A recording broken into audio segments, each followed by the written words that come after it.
Welcome back everyone to Gacha Interact. In today's video, we're going to be looking at the second half of the Honkai Star Rail version 2.5 banners, starring Lingsha, the new character, and Topaz getting a rerun.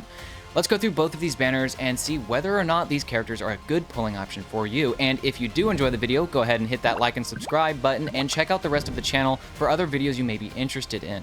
We do also have a Discord that you can check out with a link in the description.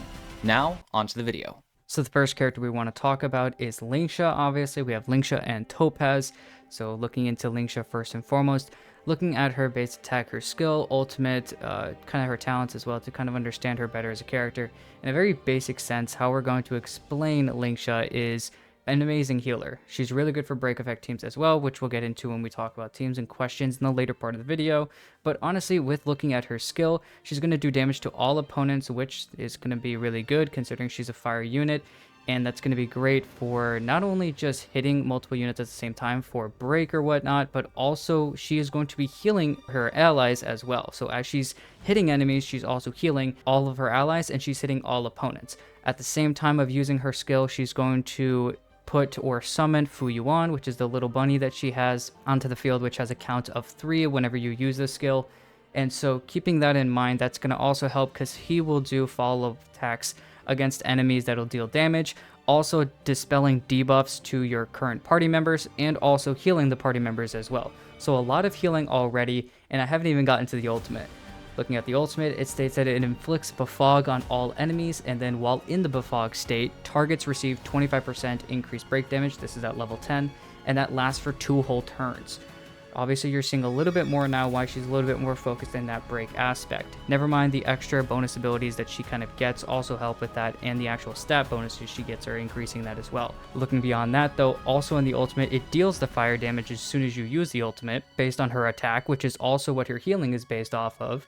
And at the same time also restores HP equal to a certain amount. And then also Fuyuan's action is then advanced by 100%, allowing it most likely to happen right after this ultimate is used. So constant amounts of healing, constant amount of attacking, as well as debuffs being applied to enemies and then debuffs being taken off of your allies. So an extremely good character overall as another abundance unit we have in the game. Looking quickly at Topaz, most of us know she is a follow-up based character, and what can she actually bring to the table? So looking at her basic attack, it's really nothing special. It's just going to deal some fire damage, but something to keep in mind, through her third bonus ability, Topaz's basic attack is actually considered a follow-up attack. So that is kind of cool, and you can do some kind of funny things with endgame content like doing Path of Elation or Propagation, so just a nice thing to keep in mind for her.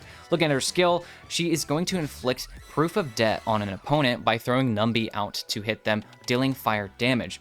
Also, dealing damage through her skill this way is considered a follow-up attack as well, so that is very good. This Proof of Debt stack that I was just talking about that you're going to apply is going to increase the follow-up attack damage that enemy receives by 50% if you're at level 10, which is very, very good, and you can kind of see why Topaz can be somewhat of a damage dealer and a little bit of a support specifically tied to follow-up characters. Looking quickly at her ultimate, Topaz's ultimate doesn't actually hit anything, it's just giving you a state called Windfall Bonanza, and this is really good because it's going to increase the damage multiplier for Numbi's hit by 150% at level 10, which is pretty big, and also increase the crit damage by 25% for that hit. Additionally, when enemies with the Proof of Debt applied from the skill get hit with an ally's basic attack, skill, or ultimate, Numbi's action will be advanced forward by 50%, allowing him to attack a lot more often. Do note that you only have 2 uses of this, and you can easily see that right underneath Topaz's ult icon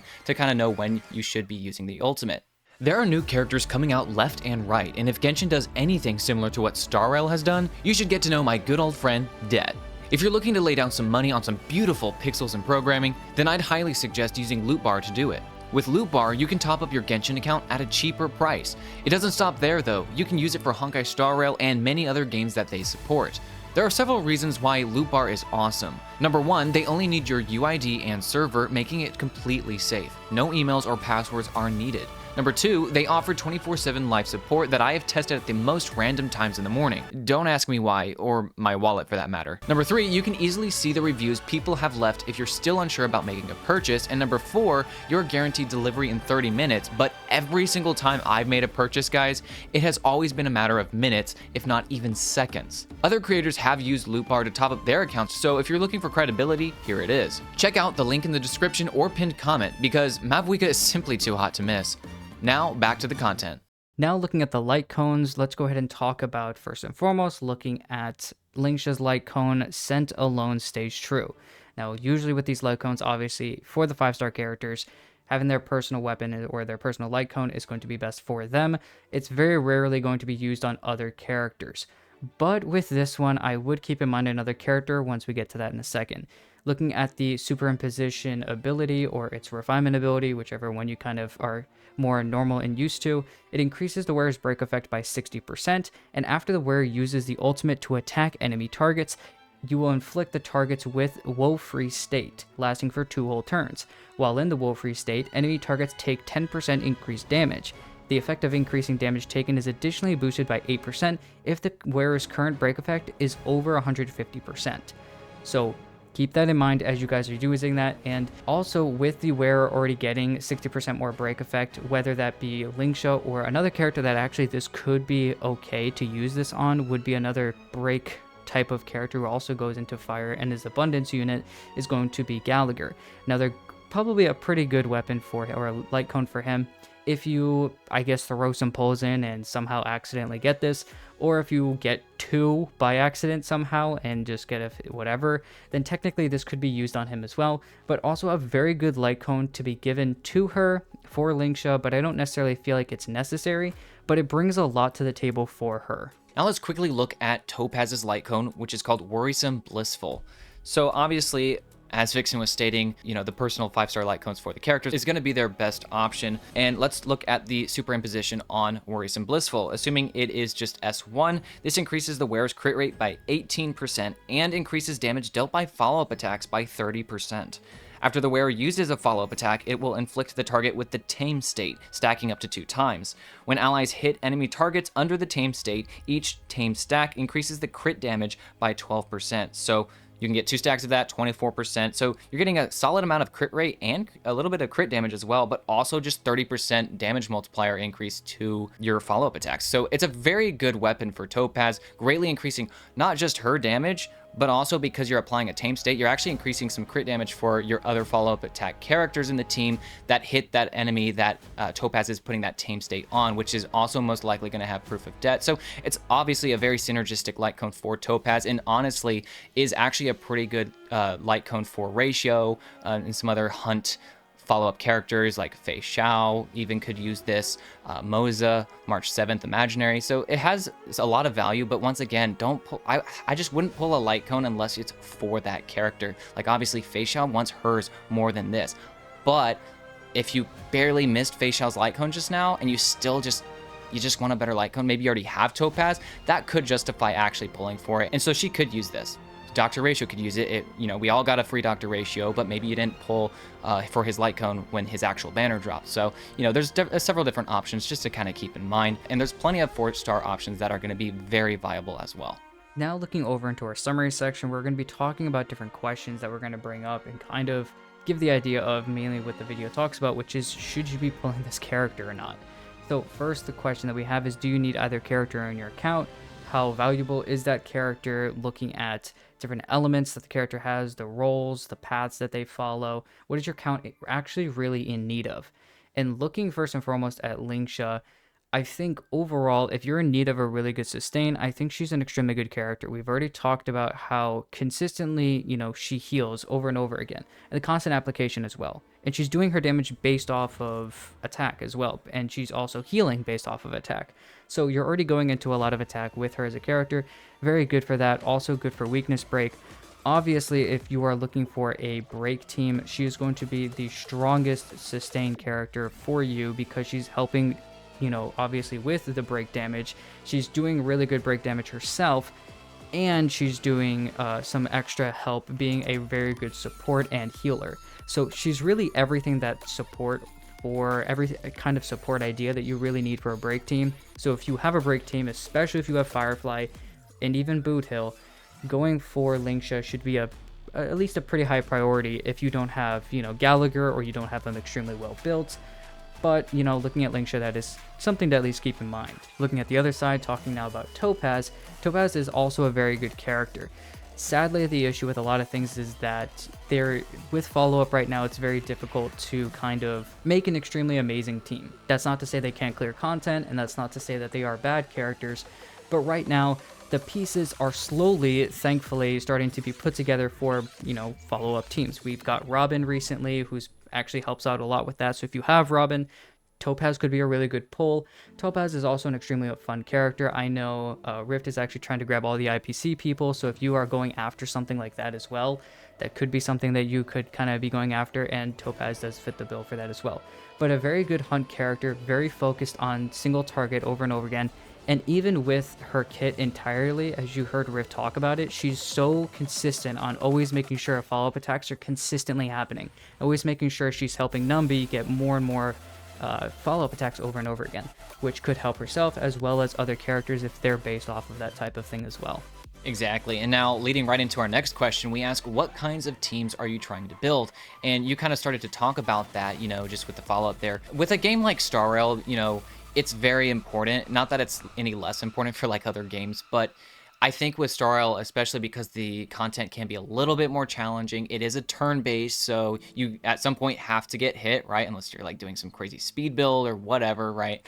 But it's a very important question. And so if you are a new player or relatively new and you're working at a team, that's the best thing that you can be doing for yourself. Going after one team is what I think you should be doing, because it's going to help you get to that latter end of MOC, you know, Pure Fiction. And yes, all these different endgame contents have a little bit of different mechanics that make like AoE teams usually better for Pure Fiction, whereas the Apocalyptic Shadow is just a boss test, so your single targets can do better, or just like, you know, break team's just kind of good for everything. So there's a lot of things to think about when you're going after and building a certain team. So knowing which characters actually do whatever they do for a team is very important to know. And so with Lingsha, one of the things with Lingsha immediately that is impressed upon me is that a lot of people talk about the break, but she's honestly pretty flexible, just thinking openly about her. I mean, she has Fu Yuan, who's doing follow-up attacks a lot in the kit. So with endgame content in mind, you know, she's a Gallagher replacement. You can use her with the Firefly, the Boot Hill teams, and soon Rappa teams even. But if you have Gallagher, you can keep using Gallagher, get Lingsha, and use her as just another option to have for even another team if you just need the fire elements in general to help break shields. You know, she goes into break and she can help with that. She's hitting all of the opponents on the field, and she's just, I mean, she's looking like a great healer, guys, a great sustain, especially for a new player. It's a very good first option because you've got the break option. She is, you know, having some follow-ups in the kit that get triggered. So what I was going to say is with endgame content, having all these different things, because of having Fu Yuan in the kit, just having it there, you could do some interesting things probably with like Path of Elation, just because it exists in the kit. Because that's one thing with Star Rail, is that with the endgame content, it's going to take a certain mechanic and just like ramp it up times 1,000. So just having something, even if the multiplier is kind of low, just having the ability to do it is pretty valuable for a character. And I think that's why when we had Jiao Cho earlier on, the DOT added to his kit was a big deal for some players, and for me too, just because it's there. It doesn't have to be an amazing multiplier. And so I think with Lingsha, just having that follow-up in the kit is going to make for some pretty interesting things that I think you can actually do. I don't think she has to be tied down to only Firefly, Boot Hill, and Rappa, right? So that's just my thoughts on Lingsha. For team building, she's actually pretty flexible, but do know that if you are going for break, that's probably her go-to placement. Now with Topaz, heavily follow-up. Nothing different. Like, you shouldn't be using Topaz anywhere else. You should be going after a follow-up team, and that's really it.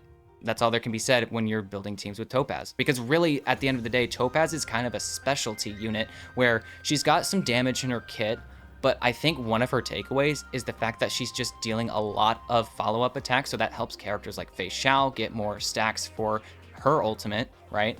But also just the fact that she's applying a pretty massive debuff on the enemy with that Proof of Debt, just allowing follow-up attacks to deal more damage. Looking a little bit further now into light cones, the next question is, do you actually need the light cone? And like I was talking about before with Lingsha's specific light cone, There's a lot of things that can be said about this light cone. Obviously, it increases break effect, and obviously Riff just went over how well Lingsha's going to do in that. But I also talked about other characters that could use it, characters like Gallagher, who also are going to like this, getting more break effect in their teams, especially because they're usually put in break effect teams. It's going to be very good for them. And then after using their ultimates, both characters use their ultimates as often as usually physically possible. And then because that also heals their characters, that's really the biggest part of this. And then that's going to help and give more damage boost based on that if you have more break effect. So everything is kind of ramping up to based off break effect, but also increasing damage. So a very good light cone. Do I think at the end of the day that it's necessary to the nth degree? Not necessarily, no.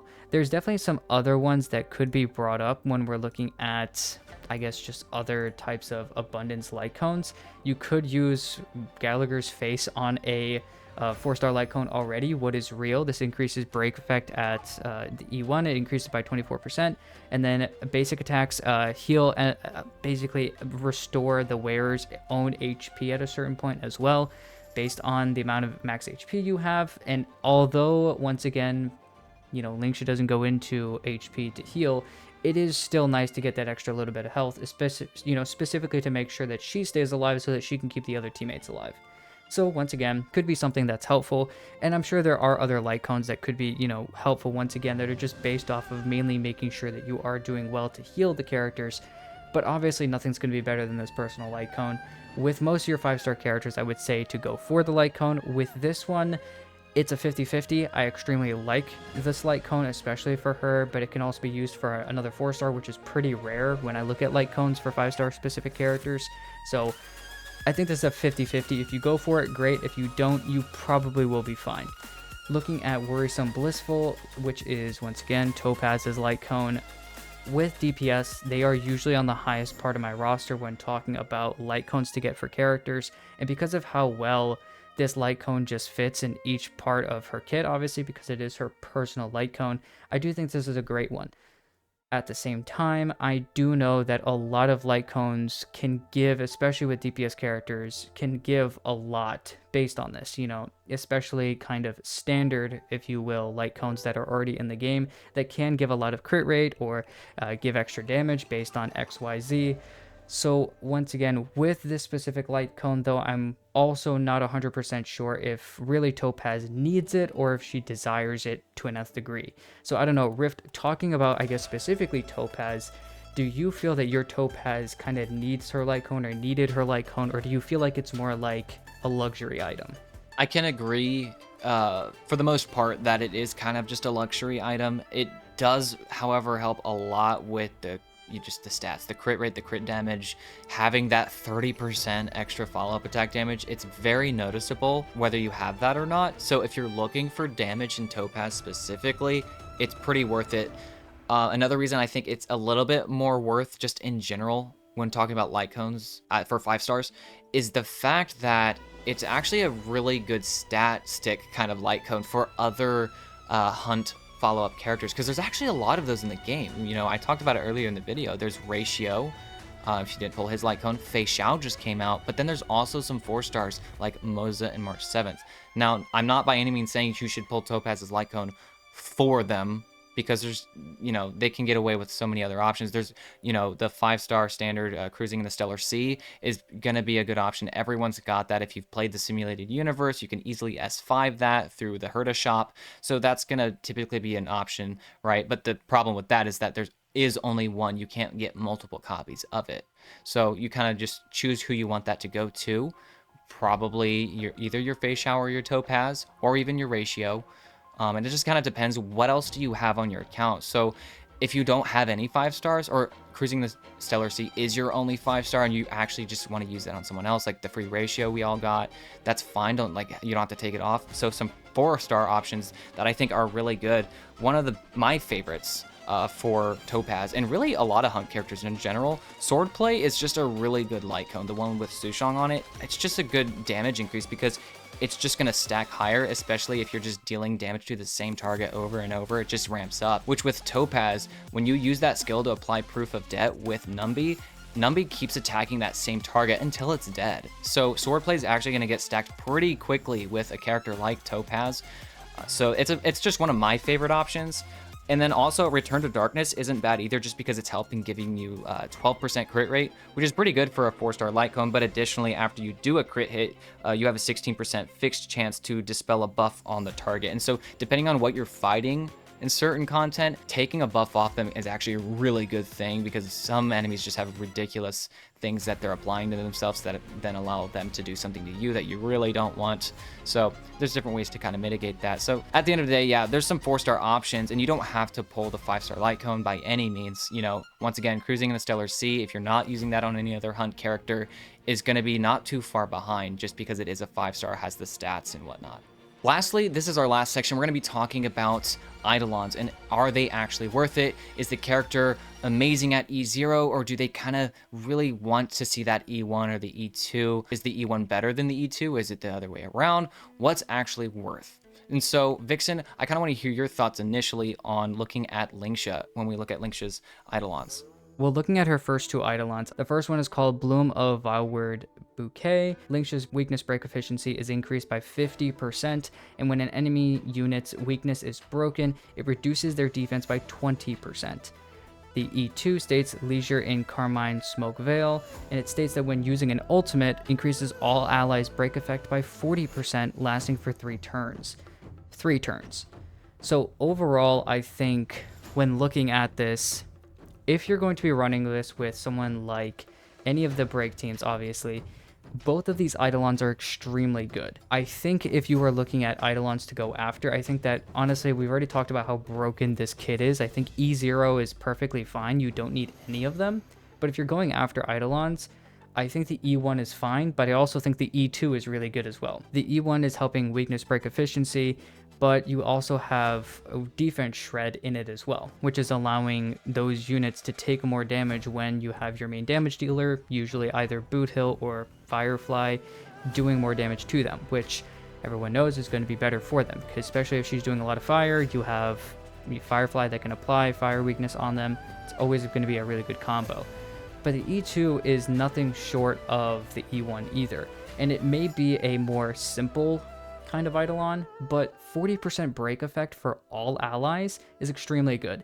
You're also helping the amount of break effect that the Harmony Trailblazer, who you're usually putting in the team, can give to other other allies when they do their ultimate, which means if you can increase their break effect, that then increases everybody else's break effect that they can give through their ultimate if you have, I believe, the E4, or if you even go into some of their other parts of their kit that are based off their break effect, it helps even more out. So I really think if you're going for that break team, that E2 is extremely desirable, especially for the damage dealers and for obviously Lingsha herself, but definitely the other supports that are in the team. Yeah, as far as my thoughts on this, just real quick, and I talked about earlier in the video how I felt like Lingsha is actually a pretty versatile character, especially for a somewhat relatively newer player. It doesn't have to be used in the break team, and I think Vixen, you could agree with that too, at least to an extent, right? Oh, totally. Yeah. I mean, actually, we were talking about this a while ago. Rich was trying to figure out a sustain that you wanted to get soon beyond Fujuan. We were talking about, Aventurine as the other good preservation unit. But we were talking, actually, I was saying, well, Lingsha looks like a really good character, just an amazing sustain unit that we could get in the future. So I totally agree with that wholeheartedly. She's, even outside of break, could be a very good character. Oh, yeah. And so, the reason I bring that up is kind of when you weigh these 2 Eidolons, if you are planning to kind of use Lingsha maybe more in more teams in general, or maybe she's your only sustain, so she's going to be used in really any team you're doing, because if you only have one sustain, you only have one option, right? So you're going to be throwing her in the DOT team with Kafka, you're going to be throwing her with Argenti, you're going to be throwing her with Imbiber de Lune, because it's your only option. And so with that is what, for me, makes the E1 a little bit more valuable, just because it's a defense shred. That is universal. The E2 is going to be just as good, though, when you are, like Vixen was saying, playing with Firefly, Boot Hill, and if you are, once again, Rappa's coming out eventually, 2.6 or something, and so that's going to be pretty good. I think this is where they're going with abundance in general, because I think a lot of people have talked about this, where abundance has just kind of been lacking, and it's not anything in and of itself, or it's not abundance's fault, right? It's just that characters like Fujuan and Aventurine, when they released, were just so much better at the role. But I think what Hoyoverse is doing here to kind of bring abundance a little bit closer to on par with that preservation, just being slightly better because of the nature of it, it's actually turning Abundance characters into somewhat of a half Harmony unit, and we definitely already do see that in Lingsha's E0 kit. She is increasing break efficiency for your characters. She's giving a little bit of a damage bonus. Her Light Cone does the same thing, and then also her Eidolons just straight up seem like Harmony Eidolons. A defense shred, you're getting a bunch of break effect in that E2. So I think that's kind of how they're trying to balance the Abundance characters. And just another reason, Lingsha seems like a really great pickup, even if you are a new player and even if you don't have Firefly or Boot Hill. Totally. I mean, I wholeheartedly agree. I think that the E1 definitely at the end of the day comes to a little bit more of a broad sense of teams, but can still help those break effect teams, especially because if you're running anything against fire, her weakness break efficiency is already increased. The E2, I totally would agree, though, is more aligned for those break teams. If you're going to go that extra mile, make sure you have a break team first. Looking a little bit further, since you have Topaz Rift, what are we looking at in terms of Eidolons? Well, looking at her first Eidolon, this is called Future Market, and it states that when enemies afflicted with Proof of Debt from the skill receive follow-up attacks, they will enter the debtor state. This can take effect only once within a single attack. The debtor state increases the crit damage of follow-up attacks inflicted on the target enemies by 25%, stacking up to 2 times, so for a total of 50% crit damage. Now, when Proof of Debt is removed, the debtor state is also removed. So it's basically just an upgrade to the Proof of Debt state, which is pretty good. It's just a crit damage increase. But let's look at the E2 real quick. It just states that after Numby takes action and launches an attack, Topaz regenerates 5 energy. So right off the bat, when I look at these two, the question would be which is better, and I think it may not heavily depend, but it could. So it's kind of like a yes and no, and here's why. The E1 is going to be a damage increase, right? Because it's giving more crit damage when you do follow-up attacks to the enemy that has the Proof of Debt, which is already how Topaz works. It's kind of just adding an additional, here you go, whoever's doing the follow-up can now also just deal more crit damage. So it's a damage increase, not just for Topaz, but just really whoever's hitting that enemy that has that Proof of Debt. And then the E2 is just energy restoration. And right off the bat, some of you might think that's really bad because it's not any kind of damage increase. You know, it doesn't seem cracked. But when Topaz doesn't have her ult, and you've already used up both of the 2 more enhanced Windfall Bonanza states for Numby, it's very noticeable, and Topaz actually starts to really fall off, especially in endgame content when she's not having that on uptime. So the E2 is actually really good, especially if you are having an energy problem in the endgame content, and can actually also additionally help you just focus a little bit more on Topaz's actual damage stats. Very interesting to see a little bit more on that idea, because when I first looked at this, I totally agree. I was talking to Riff and I was like, that E2 looks absolutely useless. Then I went through and looked at her kit and saw how often Numby is just constantly getting action forward, like 47,000 times throughout the entire kit. I'm pretty sure almost every part of her kit's just allowing him to just come back forward, which allows him to happen a little bit more often, which is allowing you to get your ultimate back, like you were talking about. With 130 cost, it's not absolutely crazy, but it's, you know, once again, when you're using you don't want to be using your skills all the time to make your team a little bit skill point friendly. Using and having the extra 5 to happen, and if that can happen 3 times, maybe that's an extra 15 energy, you know, per rotation or whatever. So it's still kind of helpful at the end of the day for that.